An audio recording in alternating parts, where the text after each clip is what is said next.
नए संसद भवन के उद्घाटन का मामला सुप्रीम कोर्ट पहुंचा। वकील सीआर जया सुकिन ने दाखिल की याचिका। उद्घाटन समारोह में राष्ट्रपति को बाहर कर भारत सरकार ने संविधान का उल्लंघन किया है। नए संसद भवन का उद्घाटन करने के लिए लोकसभा सचिवालय और सरकार को निर्देश देने की मांग। याचिका में कहा, राष्ट्रपति संसद का अभिन्न हिस्सा है।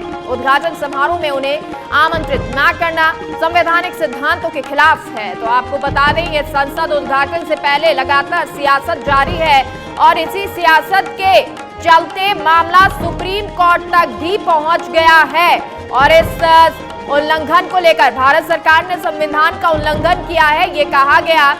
उद्घाटन समारोह में राष्ट्रपति को बाहर कर दिया गया। वकील सीआर जया सुकिन ने दाखिल की है याचिका और इस याचिका में उन्होंने कहा कि उद्घाटन समारोह में राष्ट्रपति को बाहर कर भारत सरकार ने संविधान का उल्लंघन किया है।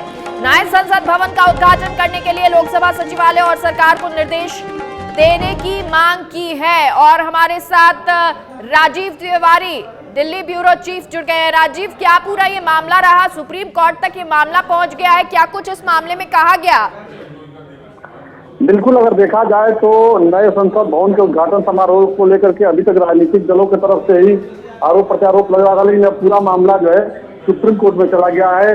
वकील सीआर जया सुकिन ने जो है सुप्रीम कोर्ट में आज याचिका दाखिल किया है और उन्होंने याचिका में सीधे तौर पर कहा है कि राष्ट्रपति संसद भवन का अभिन्न हिस्सा है और उद्घाटन समारोह में उन्हें आमंत्रित करना न करना जो है संवैधानिक सिद्धांतों के खिलाफ है। मतलब राष्ट्रपति को आमंत्रित न करना जो है संवैधानिक सिद्धांतों के खिलाफ उन्होंने सीधे तौर पर कहा है। तो अब एक बड़ा मसला बन गया है और इस पर अब सुनवाई के बाद देखिए क्या बात सामने निकल करके आती है।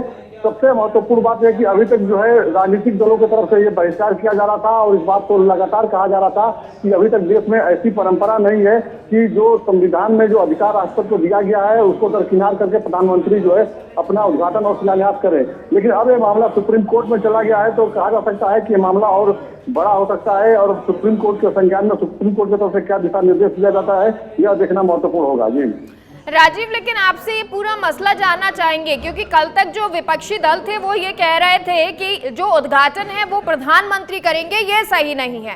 लेकिन अब ये कहा जा रहा है कि जो राष्ट्रपति हैं उनको आमंत्रित ही नहीं किया गया और इसलिए ये सुप्रीम कोर्ट में मामला गया है। इसको जरा समझाएं। बिल्कुल, देखिए संविधान में जो अधिकार दिया गया है उसके हिसाब से राष्ट्रपति को ही जो है उद्घाटन करना चाहिए। राष्ट्रपति संसद का अभिन्न अंग है। जैसे जब भी पार्लियामेंट का सेशन शुरू होता है उसके बाद पहले राष्ट्रपति का संबोधन होता है। तो इस बार जो देखने को मिल रहा है, शिलान्यास के समय भी इस तरह की बातें सामने आई थी, लेकिन उस समय इस तरह के राजनीतिक जो दल थे वो टूल नहीं दिए थे। लेकिन अब 28 तारीख का जो दिन तय किया गया है इसको लेकर सबसे पहले कांग्रेस के नेता राहुल गांधी ने इस बात को कहा कि जो संवैधानिक अधिकार है वो राष्ट्रपति के पास है, लिहाजा राष्ट्रपति को जो है उद्घाटन करना चाहिए नए संसद भवन का।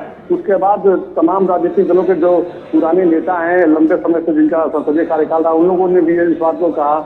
अब जो सामने बात आई कि अब जो नहीं माना जाता है केंद्र सरकार की तरफ से प्रधानमंत्री अधिक है कि हम ही उद्घाटन करेंगे, तो 19 जो विपक्षी दल हैं उन्होंने जो है बहिष्कार करने का निर्णय लिया। तो उनके तरफ से साफ कर दिया गया है कि अगर 28 तारीख को राष्ट्रपति उद्घाटन नहीं करती है तो वह लोग इस समारोह में शामिल नहीं होंगे। अब इसको लेकर 4 विपक्षी दल जो है, नवीन पटनायक की बात कीजिए, जगनमोहन रेड्डी की बात कीजिए, बीएसपी सुप्रीमो मायावती की बात कीजिए, अकाली दल की बात कीजिए, यह लोग प्रधानमंत्री के सपोर्ट में खड़े हैं। लेकिन अब ये मामला जब सुप्रीम कोर्ट में चला गया है तो अब सुप्रीम कोर्ट की तरफ से क्या इसे आदेश दिया जाता है यह देखना महत्वपूर्ण होगा, क्योंकि इसमें जो है वकील सीआर जया सुकिन ने सीधे तौर पर कहा है कि जो है राष्ट्रपति जो है संसद का अभिन्न हिस्सा है, लिहाजा उनको आमंत्रित करना चाहिए, वो उनके द्वारा उद्घाटन कराना चाहिए। तो यह मामला अब बड़ा बन गया है। जी राजीव, अब इस याचिका पर सुनवाई कब होगी या इस याचिका पर क्या कुछ रहता है, ये कैसे कब तक इस पर निर्णय होगा? बिल्कुल, देखिए ये याचिका स्वीकार कर लिया गया सुप्रीम कोर्ट की तरफ से और इस पर जल्द ही सुनवाई होगी और उम्मीद है कि सुनवाई में जिस तरह से इसमें दलील दी गई है वकील की तरफ से कि जो संविधान में जो संवैधानिक अधिकार दिया गया राष्ट्रपति का को उसको ध्यान में रखते हुए जो है इस पर निर्णय लिया जाए तो जल्द ही सुनवाई करेगा सुप्रीम कोर्ट। और इसी के इंतजार में कहा जा सकता है विपक्षी दल के नेता भी हैं और जो याचिकाकर्ता वकील सीआर जया सुकिन है वह भी है। राजीव, एक चीज, अगर इस पर सुनवाई होती है सुप्रीम कोर्ट के द्वारा तो दो चीजें हो सकती है। एक तो ये कि इसको आगे के लिए टाल दिया जाए, यानी अभी उद्घाटन ना हो, या फिर ये उद्घाटन हो तो राष्ट्रपति के द्वारा किया जाए। क्या इसको लेकर सुप्रीम कोर्ट कोई फैसला दे सकता है, निर्णय हो सकता है इस पर?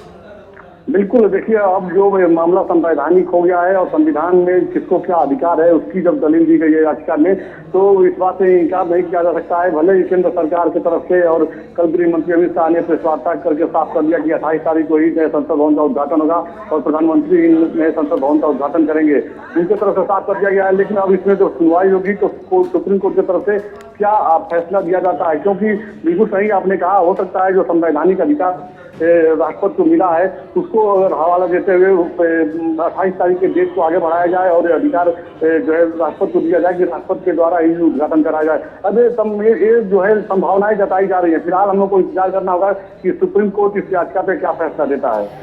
राजीव, क्या ऐसी संभावनाएं भी बन सकती हैं कि जो याचिका लगाई गई है उस याचिका को खारिज कर दिया जाए?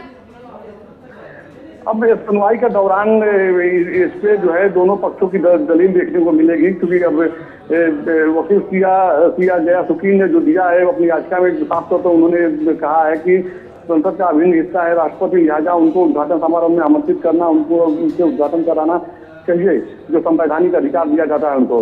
तो अब इस याचिका पे जब दलील दी जाएगी, सुनवाई होगी, उस दौरान सुप्रीम कोर्ट की तरफ से क्या डिसीजन लिया जाता है यही महत्वपूर्ण होगा।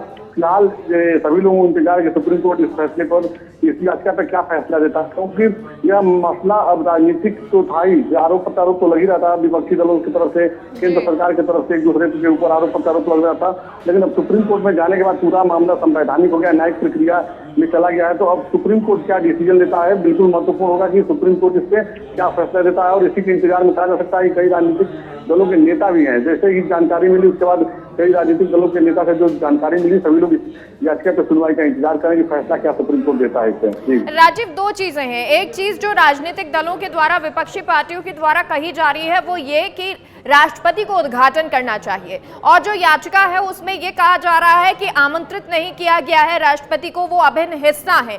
तो इन दोनों चीजों को समझना चाहेंगे कि क्या याचिका अलग है या एक ही मुद्दे पर ये पूरा मसला चल रहा है जो सुप्रीम कोर्ट पहुंचा है?